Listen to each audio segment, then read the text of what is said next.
નમસ્કાર વિદ્યાર્થી મિત્રો, ધોરણ 12નો વિષય ભૌતિક વિજ્ઞાનનું પ્રકરણ નંબર 4 ગતિમાન વિદ્યુતભારો અને ચુંબકત્વનો અભ્યાસ અત્યારે આપણે કરી રહ્યા છે, જેને લગતા નેક્સ્ટ વિડીયો લેક્ચરમાં તમારું સ્વાગત છે. લાસ્ટ ટાઈમના વિડીયો લેક્ચરમાં આપણે વિદ્યાર્થી મિત્રો ગેલ્વેનોમીટરની રચના, ગેલ્વેનોમીટર કેવી રીતના બનેલું છે, ગેલ્વેનોમીટરનો દર્શકાંકને એના વાહકતારના ગુસરા સાથે અને સ્પ્રિંગ સાથેની ભૌમિતિક જોડાણને આપણે બે નળાકારીય ચુંબકને એ પ્રમાણે ગોઠવણ કરી હતી કે જેથી નળાકારીય ચુંબકીય ક્ષેત્ર વચ્ચેના ભાગમાં રહે અને તેમાંથી ગુસરામાં વિદ્યુત પ્રવાહ પસાર કરતા કેવી રીતે દર્શકાંક ગેલ્વેનોમીટરનો દર્શક એ કોઈ ચોક્કસ મૂલ્ય દર્શાવે છે, કેવી રીતના એનું કોનાવર્તન થાય છે, જેને લગતો આપણે થિયરી પોર્શન આપણે જોયું હતું. હવે વિદ્યાર્થી મિત્રો, આ વિડીયો લેક્ચરમાં આપણે એ જ ગેલ્વેનોમીટરને એમીટર તરીકે કેવી રીતના ઉપયોગ કરી શકાય, એ જ રીતે એ જ ગેલ્વેનોમીટરને આપણે વોલ્ટમીટર તરીકે પણ કેવી રીતના ઉપયોગ કરી શકાય, જેના વિશેની વિસ્તૃતમાં માહિતી લઈ અને તેને લગતા સમીકરણો પણ વિદ્યાર્થી મિત્રો અત્યારે તારવીશું. કેવા કેવા પ્રકારની મુશ્કેલીઓ આપણને સામે આવે છે કે અને કેવી કેવી પ્રકારનું તેનું નિવારણ આપણને જોવા મળે છે. ક્યારે એમીટરને આદર્શ એમીટર કહેવાય, ક્યારે વોલ્ટમીટરને આદર્શ વોલ્ટમીટર કહેવાય, જેવા અનેક નાના મોટા પ્રશ્નોના જવાબ આપણને અહીંયા મળશે. હવે એ જ સાથે વિદ્યાર્થી મિત્રો, આજનો આ લેક્ચર આપણે અહીંયા શરૂ કરીએ છીએ, તો જેનો લગતો પ્રશ્ન કંઈક આ પ્રમાણે જોવા મળશે.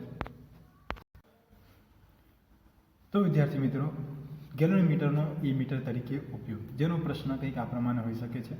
ગેલ્વેનોમીટરનો એમીટર તરીકે ઉપયોગ સમજાવો, અથવા ગેલ્વેનોમીટરની થી પ્રવાહ માપવા મળતી મુશ્કેલીઓ કેટલીક છે તે દર્શાવો અને તેનું નિવારણ પણ કેવી રીતના કરી શકાય, જે પણ તમે સમજાવો. તો તમે સૌથી પહેલાં તો વિદ્યાર્થી મિત્રો આ પોર્શન આપણે શીખી લઈએ. સૌથી પહેલાં તો આપણે ગેલ્વેનોમીટરને પરિપથમાં દર્શાવીએ છીએ, તો તેની પદ્ધતિ શું છે તે પણ આપણે જોઈએ. તો ગેલ્વેનોમીટરને આપણે એક વાહકતારનો જે પરિપથ, ધારો કે આ વાહકતાર છે જેમાંથી વિદ્યુત પ્રવાહ અત્યારે પસાર થઈ રહ્યો છે, તેવી પરિસ્થિતિ છે ધારો કે, તો એ પરિસ્થિતિમાં આપણે આ ગેલ્વેનોમીટરને આપણે સીધો એમીટરની જેમ જ વચ્ચે ક્યાંક આ પ્રમાણે ગેલ્વેનોમીટર આપણે જોડી દેતા હોઈએ છીએ.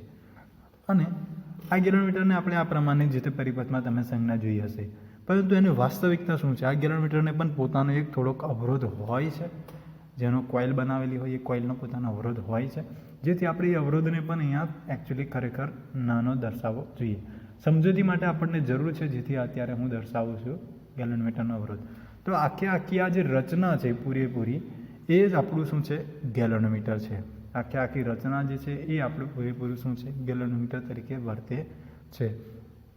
હવે આ જ ગેલ્વેનોમીટર ખરેખર જો ના જોડેલું હોય તેવી પરિસ્થિતિની વાત કરીએ કે આ પ્રમાણે ગેલ્વેનોમીટરને દર્શાવવા છે, અત્યારે હું તમને સમજાવ્યું, પણ જે પરિસ્થિતિમાં આ ગેલ્વેનોમીટર ના જોડેલું હોય, એટલે એવી બીજી પરિસ્થિતિ હું અત્યારે દોરું છું આ જ વાયરની અંદર, કે જો એક બીજો વાયર, તે જ વાયર એવો તમે અત્યારે લેશો કે વાયર કે જેમાંથી વિદ્યુત પ્રવાહ કેટલો પસાર થાય છે, ધારો કે આ જેટલો વિદ્યુત પ્રવાહ અહીંયાથી પસાર થઈ રહ્યો છે. તો જો આપણે કોઈ પણ અવરોધ બીજો વચ્ચે અહીંયા જોડી દઈએ તો આ પસાર થતા વિદ્યુત પ્રવાહના મૂલ્યમાં ઘટાડો થાય, વિદ્યુત પ્રવાહના મૂલ્યમાં ઘટાડો થાય, કારણ કે એને અવરોધ નડે છે વચ્ચેના ભાગમાં. તો શું થશે કે આપણે પણ આ જ વાયરની અંદર અત્યારે શું કર્યું છે? એક ગેલ્વેનોમીટર જોડ્યો છે, અને એ ગેલ્વેનોમીટર જોડવાના લીધે એક અવરોધ જોડાયો છે, અને અવરોધ જોડાવાના લીધે આ જ પસાર થતો વિદ્યુત પ્રવાહ આઈનું મૂલ્યમાં શું થાય છે? ઘટાડો થાય છે. અને ઘટાડો થવાના લીધે આપણને સાચો વિદ્યુત પ્રવાહનું મૂલ્ય માપી શકાતું નથી. તો આપણે આ અવરોધ જે છે, એટલે ગેલ્વેનોમીટરનો અવરોધ, એ ભલે આપણે ગેલ્વેનોમીટર જોડ્યું હોય તો પણ આ અવરોધ ના જોડાય તે પ્રમાણેની પરિસ્થિતિ અહીંયા ગોઠવવી પડે. તો જે માટે આપણે શું કરીએ છીએ વિદ્યાર્થી મિત્રો, કે આ ગેલ્વેનોમીટર કે જે આ ગેલ્વેનોમીટર છે એના કોઈ અંતિમ બે છેડાઓ, આ બે અંતિમ છેડાઓ થયા, એ અંતિમ છેડાઓને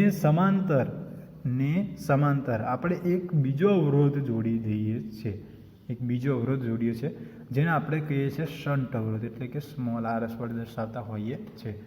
હવે શું થાય છે કે આ અવરોધ કેપિટલ RG અને આ અવરોધ સ્મોલ RS, આ બંને અત્યારે કયા પ્રકારના જોડાણમાં જોડાઈ ગયા છે? સમાંતર પ્રકારના જોડાણમાં જોડાયા છે. બંને કેવા પ્રકારના જોડાણમાં જોડાઈ ગયા કહેવાય છે અત્યારે? સમાંતર પ્રકારના જોડાણમાં. સમાંતર જોડાણમાં જોડાયા હોવાથી જેનું ઇક્વેશન તમારું કંઈક આ પ્રમાણે બનશે વિદ્યાર્થી મિત્રો, જેને આપણે અત્યારે હું લખીને તમને સાબિત કરી બતાવું તો શું થશે, RG RS ના છેદમાં RG વત્તા RS, આવું કંઈક આપણું ઇક્વેશન થશે. હવે અત્યારે વિદ્યાર્થી મિત્રો અહીંયા આપણે શું ઈચ્છીએ છીએ કે પસાર થતો દરેક વિદ્યુત પ્રવાહ આપણે ગેલોનોમીટરનો શું તરીકે ઉપયોગ કરવાનો છે, એ મીટર તરીકે. એટલે કે મોટા ભાગનો વિદ્યુત પ્રવાહ એ શામાંથી પસાર થવો જોઈએ, આ ગેલોનોમીટરમાંથી પસાર થવો જોઈએ. કોઈ પણ મૂલ્યનો વિદ્યુત પ્રવાહ આ તરફથી પસાર થવો જોઈએ નહીં, જે આપણે વિદ્યાર્થી મિત્રો ખૂબ જ સારી રીતે જાણીએ છીએ. હવે આ પ્રમાણે કરવાથી જો ગેલોનોમીટર એવું આપણે વિચારવા જઈએ તો ખરેખર આ ગેલોનોમીટરમાંથી પસાર થતો જે વિદ્યુત પ્રવાહ એ વધારે લેવો પડે એ મીટર તરીકે લેવા માટે. પરંતુ આપણે જાણીએ છીએ કે એવું જો કરા દઈશું તો આપણે એ જ વિદ્યુત પ્રવાહ આઈનું મૂલ્ય ઓબ્વિયસલી અહીંયા અવરોધ હોવાના લીધે આપણને સાચું મળતું નથી. તો આપણે કયો કેસ વિચારીશું એના કરતા ઉલટો, એટલે કે આપણે ખરેખર જે પસાર થતો વિદ્યુત પ્રવાહ એ શામાંથી, આ સ્મોલ RS માંથી પસાર થવો જોઈએ. એટલે કે હવે જે આ વિદ્યુત પ્રવાહ જે છે એ આ ગેલોનોમીટરમાંથી નહીં આવવો જોઈએ, ગેલોનોમીટરમાંથી નહીં આવવો જોઈએ. અને ક્યાંથી પસાર થઈને આવવો જોઈએ, આ શન્ટ મારફતે આવવો જોઈએ. શન્ટમાં થઈ અને આ છેડા તરફથી થઈને આગળ તરફ જવો જોઈએ. તો વિદ્યુત પ્રવાહ ખરેખર ક્યાંથી પસાર થવો જોઈએ, શન્ટમાંથી પસાર થવો જોઈએ. જો શન્ટમાંથી પસાર થવો જોઈએ એવું આપણે લેવું હોય તો આ શન્ટનો અવરોધ એ આ RGના અવરોધ કરતાં કેવો હોવો જોઈએ, નાનો હોવો જોઈએ. એટલે કે ખરેખર RGનો અવરોધ, ગેલોનોમીટરનો અવરોધ RG એ તમારા શન્ટના અવરોધ કરતાં કેવો હોવો જોઈએ, મોટો હોવો જોઈએ. ફરી એક વખત વાત કરી દઈએ આપણે વિદ્યાર્થી મિત્રો, આ અવરોધ મોટો હોય, આ અવરોધ નાનો હોય. નાનો અવરોધ હોય એમાંથી વિદ્યુત પ્રવાહ આ પ્રમાણે થઈને પસાર થાય. ફરી એક વખત આપણે વાત કરી લઈએ એકવાર વિદ્યાર્થી મિત્રો, આ અવરોધ એ મોટો હોય, આ અવરોધ નાનો હોય. નાના અવરોધમાંથી વિદ્યુત પ્રવાહ પસાર થાય, મોટા અવરોધમાંથી ના થાય. એટલે કે RG is very much greater than RS હોય. તેનું સમીકરણ તરફ હવે વિદ્યાર્થી મિત્રો આગળ જોઈએ. આ પ્રમાણેની મુખ્ય પરિસ્થિતિ છે આપણી. હવે આવું હોય, RG એ very much greater than RS હોય તો RGની અંદર RS તમે ઉમેરો તો એના મૂલ્યમાં, RGના મૂલ્યમાં કોઈ ફરક થશે નહીં. તમે ધારો કે 10,000 રૂપિયા લઈને આવ્યા છો અને આની અંદર કોઈ વ્યક્તિ એવું કહે કે મારા 50 પૈસા ઉમેરી દો 0.5, તો શું 10,000માં કંઈક વધારે ઉમેર્યા છે એવું કહેવાય? 10,000ની અંદર 1 રૂપિયો કોઈ ઉમેરવાની વાત કરે તો પણ એમાં ખરેખર શું થયું કહેવાય, એના 10,000 કે 1,000 રૂપિયા છે એ પ્રમાણે કહેવાય. સોરી, હું 10,000 બોલ્યો છું ને 1,000 લખ્યા છે, પરંતુ આ પ્રમાણે ધારો કે લઈ લઈએ તો કંઈ વધારે તફાવત થશે નહીં એવું આપણે સમજી શકીએ છીએ. તો અહીંયા શું છે, RGની અંદર RS ઉમેરીએ પણ RS તો બહુ નાનો છે, એટલે આ બંને સમીકરણ આખામાં તમારે શું થશે કે RG RS તો અંશમાં તો છે જ, પરંતુ છેદની અંદર RG વત્તા RS બરાબર શું થઈ જશે, ખાલી RG થઈ જશે. હવે આ RG અને RG બંને કેન્સલ થઈ જાય છે, એટલા માટે આ શું રહેશે, માત્ર ખાલી RS, એટલે કે RS. એટલે કે આ પરિપથનો સમતુલ્ય અવરોધ તમારો કેટલો મળે છે, સ્મોલ RS જેટલો. કેટલો મળે છે, સ્મોલ RS જેટલો. હવે આ જે સ્મોલ RS જેટલો જ મળતો હોવાથી આપણો પૂરેપૂરો સંપૂર્ણ વિદ્યુત પ્રવાહ એ માત્ર આમાંથી જ પસાર થાય છે એવું કહેવાય. આમાંથી બિલકુલ વિદ્યુત પ્રવાહ પસાર થઈ રહ્યો છે તેમ કહેવાશે નહીં.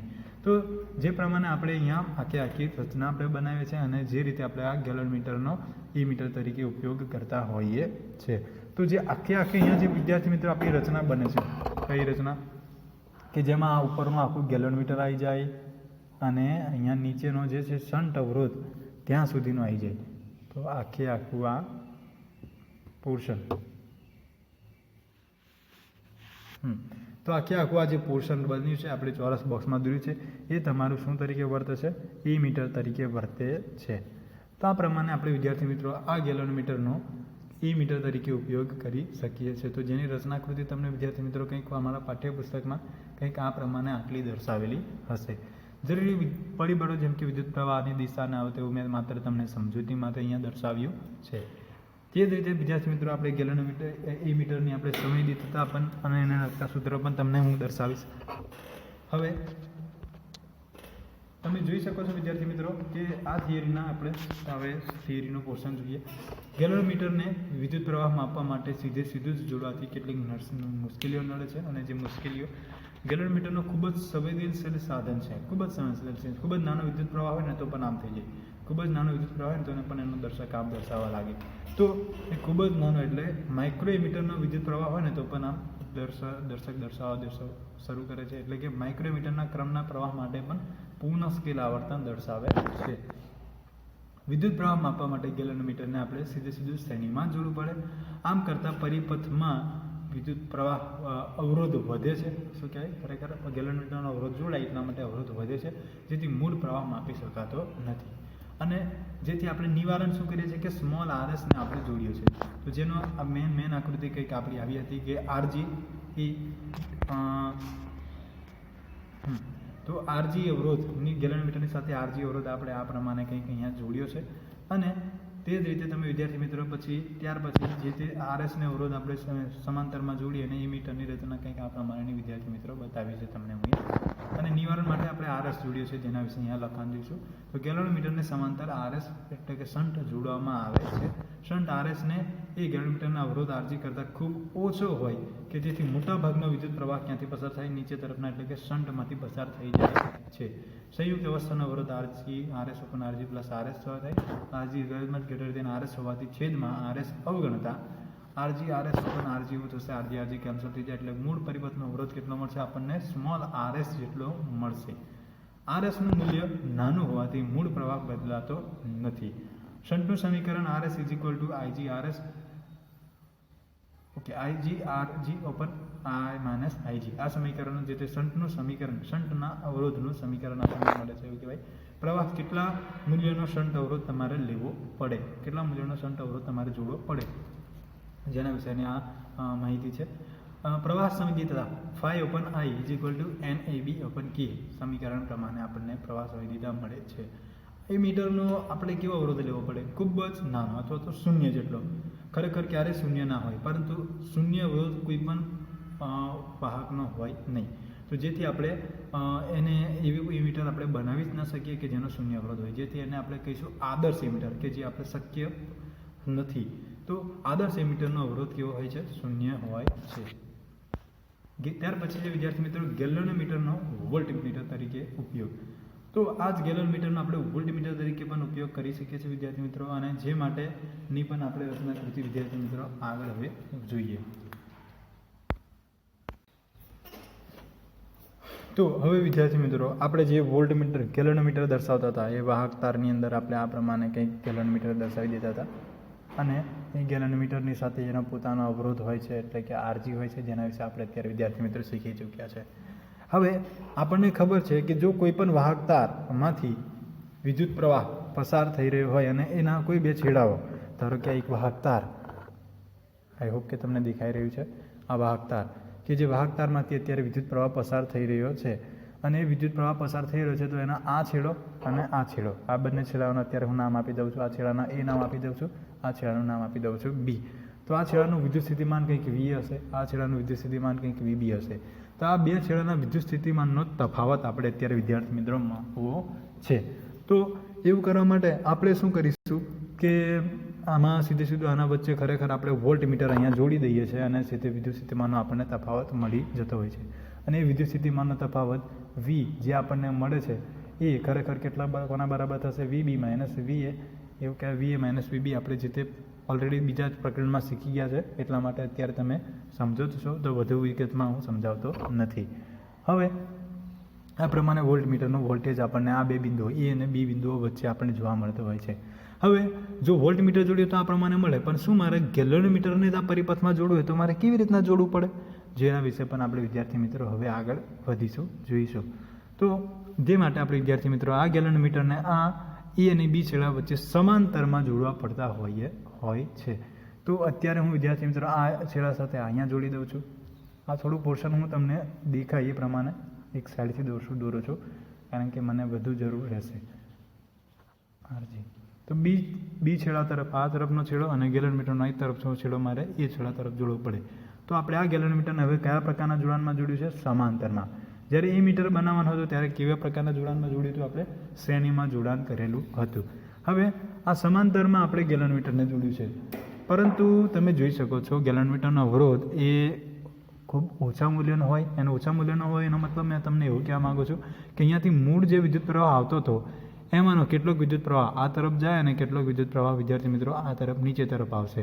તો બે તરફ વિદ્યુત પ્રવાહ તમારા ભાગ પડી જાય છે, અને જેથી તમને આ બે છેડા વચ્ચેનો મૂળ વોલ્ટેજ જે સાચો વોલ્ટેજ છે એ મળતો નથી, એટલે કે વિદ્યુત સ્થિતિમાન અહીંયા મળતું નથી. તો જે આપણને સાચું વિદ્યુત સ્થિતિમાન મળે તે માટે આપણે શું કરીએ છીએ કે આપણે આ તરફ નીચે તરફના ભાગમાં વિદ્યુત પ્રવાહ જે આવે છે એ ના આવે, આ નીચે તરફ આવતો એ વિદ્યુત પ્રવાહ ના આવે. એટલે કે મને આ તરફ વિદ્યુત પ્રવાહ જોઈતો નથી, તો એનું નિશાન હું ત્યારે દોરતો જ નથી. અને બધો વિદ્યુત પ્રવાહ કઈ તરફ પસાર થાય? આ તરફના ભાગમાં વિદ્યુત પ્રવાહ પસાર થાય, એટલે કે મૂળ વાયરમાંથી વિદ્યુત પ્રવાહ પસાર થાય. તો એવું આમાંથી વિદ્યુત પ્રવાહ ના પસાર થવા દેવા માટે આપણે શું કરવું પડે? આ ભાગમાં અવરોધનું મૂલ્ય વધારવું પડે. તો આ અવરોધ તો એનો કેલોમીટરનો અવરોધ છે, એટલે આને તો વધારી શકાય નહીં, પરંતુ આપણે એક બીજો અવરોધ અહીંયા જોડી શકીએ છીએ. તો અહીંયા હું શું કરું છું? હવે એક બીજો મોટો અવરોધ અહીંયા જોડી દઉં છું, જેને આપણે દર્શાવી દઈએ કેપિટલ આર. તો કેપિટલ આર અવરોધ એ ખરેખર તમારા આના કરતાં તો ખૂબ જ મોટો છે. જો મને દર્શાવ્યો પણ મોટો છે, એટલે તમને ડાઉટ ન હોવો જોઈએ. તો આર એ તમારા આરજી કરતાં ખૂબ જ મોટો હોય છે. આ પ્રમાણેની તમારી રચના થાય છે. અને સાથે સાથે જુઓ, આ જોડ્યો અને બીજો આરજી છે, તો બંનેનો કુલ અવરોધ તમારો કેટલો થશે? આર કે વત્તા, અહીંયા બંને શ્રેણીમાં જોડ્યો છે ને, ગેલનમીટર સાથે ક્યાં શ્રેણીમાં જોડાયો છે. જો એ મીટરમાં શું હતું કે ગેલનમીટર સાથે તમારો શન્ટ અવરોધ સમાંતરમાં જોડાય, વોલ્ટમીટરમાં કેવું છે? ગેલનમીટર સાથે આ અવરોધ તમારો શ્રેણીમાં જોડાય છે. તો આ પ્રમાણે કુલ અવરોધ તમારો કેટલો થશે? મૂળ અવરોધ આર વત્તા કયો? Small R G. એટલે કુલ અવરોધ તમારો કેટલો થયો? આર ઇક્વિવેલન્ટ બંનેનો સરવાળા બરાબર. અને એ મીટરની અંદર માત્ર ખાલી શન્ટ અવરોધના બરાબર કુલ અવરોધ તમારો થયો, તો જે આપણે જાણીએ છીએ અત્યારે જ ભણી ગયા છે. તો આ પ્રમાણે તમારો કુલ અવરોધ મળે છે, અને જેથી મળતો બધો વિદ્યુત પ્રવાહ આમાંથી જ પસાર થઈ જાય છે, મૂળ વાયરમાંથી પસાર થઈ જાય છે, આમાંથી વિદ્યુત પ્રવાહ પસાર થતો નથી. અને હવે જે કેલોમીટર રીડિંગ દર્શાવશે એ આપણને એક પ્રકારે વોલ્ટમીટરનું, એટલે કે વોલ્ટનું રીડિંગ બતાવશે. આ પ્રમાણે વિદ્યાર્થી મિત્રો આપણે આખું આ ગેલનમીટરને વોલ્ટમીટર તરીકે ઉપયોગ કર્યો છે. એટલે કે આખી આ રચના કે જેમાં આપણે ગેલનમીટરનો પોતાનો અવરોધ અને એક બીજો અવરોધ જોડ્યો છે, તો આ પ્રમાણેની જે રચના છે એ શું બને છે? આપણું વોલ્ટમીટર બને છે. શું બને છે? વોલ્ટમીટર. તો આ પ્રમાણે વિદ્યાર્થી મિત્રો ગેલનમીટરનો વોલ્ટમીટર તરીકે ઉપયોગ કરી શકાય છે. તો જેને લગતી આપણી નેક્સ્ટ થિયરી છે વિદ્યાર્થી મિત્રો, અને જેના લગતા કેટલાક સમીકરણો પણ છે, કેવી રીતના થિયરી લખવાની છે, જે પણ આપણે વિદ્યાર્થી મિત્રો આગળ હવે જોઈએ.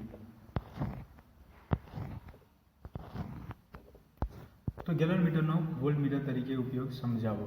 ગેલનમીટરનો ઉપયોગ પરિપથમાં કોઈ ઘટકના બે છેડા વચ્ચે વોલ્ટેજ માપવા માટે પણ થઈ શકે છે. આ માટે ગેલનમીટરને પરિપથના એક ઘટક આ ઉપરાંત ગેલનમીટરમાંથી ઓછો પ્રવાહ પસાર થતો હોવો જોઈએ, નહીંતર ઘટકના બે છેડા વચ્ચેનો મૂળ પીડી કરતાં કંઈક બદલાઈ જશે. આ માટે ગેલનમીટરને શ્રેણીમાં આપણે એક મોટો અવરોધ કેપિટલ આર જોડવામાં આવે છે, જેથી કુલ અવરોધ તમારો આરજી વત્તા આર થશે.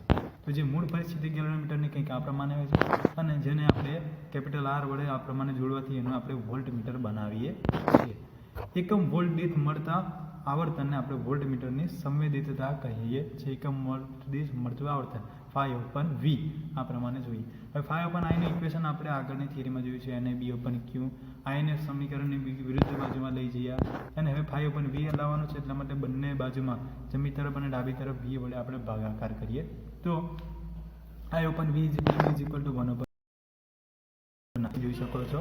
જો અવરોધ આર વધારો હોય તો તમારા આંટાઓની સંખ્યા તમે વધારી છે, કે ભાઈ આંટાની સંખ્યા અને અવરોધ બંને એક સાથે વધે છે, જેથી ખરેખર વોલ્ટમીટરની સંવેદિતતામાં વધારે ફેરફાર થતો જોવા નથી, ત્યારે એ મીટરની સંવેદિતતામાં વધારે ફેરફાર જોવા મળે છે. તો આંટાની સંખ્યા બમણી કરવાથી પ્રવાહ સંવેદિતતા બમણી થાય છે. આગળ આપણે અહીંયા જોઈ ગયા છે, તે તમે અહીંયા આ પોર્શન અહીંયા ક્યાંક લખવો જોઈએ ખરેખર તો, કે અહીંયા તમે જોઈ શકો છો પ્રવાહ સંવેદિતતા, જ્યાં n આંટાની સંખ્યા છે. તો આંટાની સંખ્યા વધવાથી અહીંયા પ્રવાહ સંવેદિતતામાં વધારો થાય છે. પરંતુ જે વોલ્ટમીટરનું ઇક્વેશન છે તેમાં તમે જોઈ શકો છો કે અહીંયા આપણે NAB/Q માં n ની સંખ્યા વધારીએ તો અહીંયા અવરોધ r નું મૂલ્ય પણ વધશે, એટલે કે બંને એકબીજાના માટે સરખું થઈ જાય. એટલે કે વોલ્ટેજ સંવેદિતતામાં વધારે ફેરફાર થતો જોવા મળતો નથી, પરંતુ વોલ્ટેજ સંવેદિતતા બદલાતી નથી, કારણ કે આંટાની સંખ્યા વધતા ગેલનમીટરનો અવરોધ પણ વધે છે. એ જ સાથે વિદ્યાર્થી મિત્રો આજનો આ લેક્ચર અહીંયા આપણો પૂર્ણ થાય છે. આઈ હોપ કે તમને આ પોર્શનમાં, એટલે છેલ્લા ખૂબ જ અગત્યના પોર્શનમાં તમને સારી રીતે ખ્યાલ આવી ગયો હશે.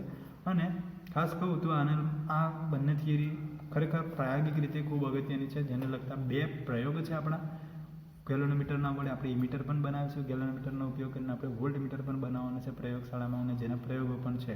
હવે તદુપરાંત આ જે પોર્શન છે એને વિસ્તૃતમાં પણ આપણે પ્રયોગમાં તમે શીખશો એટલે તમને વધુ સારી રીતે ખ્યાલ આવશે. પરંતુ ખાસ અગત્યનો મુદ્દો આમાં જે તે તમારો અવરોધ ક્યાં જોડાય છે, શ્રેણીમાં જોડાય છે, સમાંતરમાં જોડાય છે, ગેલેનોમીટર ક્યાં જોડવાનું છે, કયા પ્રકારનું જોડાણ હોય, કયા અવરોધનું મૂલ્ય કોના કરતાં વધુ છે, આદર્શ એમીટરમાં આદર્શ એમીટરનો અવરોધ શૂન્ય હોય છે, આદર્શ વોલ્ટમીટરનો અવરોધ અનંત લેવામાં આવે છે. આવા નાના નાના ક્વેશ્ચન્સ તમારા એમસીક્યુમાં કે શોર્ટ ક્વેશ્ચનમાં પૂછાતા હોય છે. નાના નાના સમીકરણો પૂછાતા હોય છે અને કેટલાક નાના દાખલાઓ પણ પૂછાતા હોય છે 1-2 માર્ક્સમાં એમસીક્યુમાં પણ. તો એ પ્રમાણે તમારે આ થિયરીની તૈયારી કરવી જોઈએ. એ જ સાથે વિદ્યાર્થી મિત્રો, આ જે લાસ્ટ લેક્ચર હતો તમારા આ પ્રકરણને લગતો અને તમારો અહીંયા જે તે થિયરીને લગતો પોર્શન સિલેબસ તમારે અહીંયા પૂર્ણ થાય છે આ પ્રકરણનો. નેક્સ્ટ વિડીયો લેક્ચરથી આપણે નેક્સ્ટ ચેપ્ટર આપણે શરૂ કરીશું. ઉદાહરણોનો લગતા પણ તમને વિડીયો અહીંયા મૂકવામાં આવશે. એ જ સાથે વિદ્યાર્થી મિત્રો, આ ચેપ્ટરને લગતી કોઈ પણ થિયરી આપણી જો રહી ગઈ હોય તો તમે મને જાણ કરશો અને સાથે સાથે જો તમને કોઈ પોર્શન તમને વધુ સારી રીતે ના ખ્યાલ આવ્યો હોય તો તમને ઉદ્ભવેલા તમારા દરેક પ્રશ્નો તમે મને પૂછી શકો છો. એ જ સાથે વિદ્યાર્થી મિત્રો, આપણો આ લેક્ચર અહીંયા પૂર્ણ કરીએ છીએ. અસ્તુ.